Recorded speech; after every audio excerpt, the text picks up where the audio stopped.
దర్శిత్ ఏమైంది దర్శిత్? సింధు వాడిని కొట్టావా? లేదత్తా. పోనీ తిట్టావా? లేదు. వాడి దగ్గర ఏమైనా చాక్లెట్స్ తీసుకున్నావా? లేదత్తా. మరి దర్శిత్ ఏమైందమ్మా?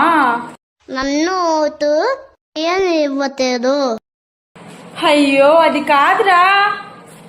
ఇంతలో అందరూ పోతేదో నేను పోతే జనాభాలో ఉండలేను అంత. అంటే నన్ను అక్కడ నుంచి తీసేసావా? లేదు నానా.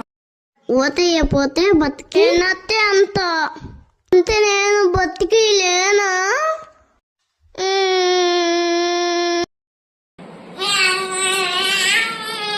కర్మరా నాయన, చెప్పే వరకు కూడా ఆగట్లా వీడు.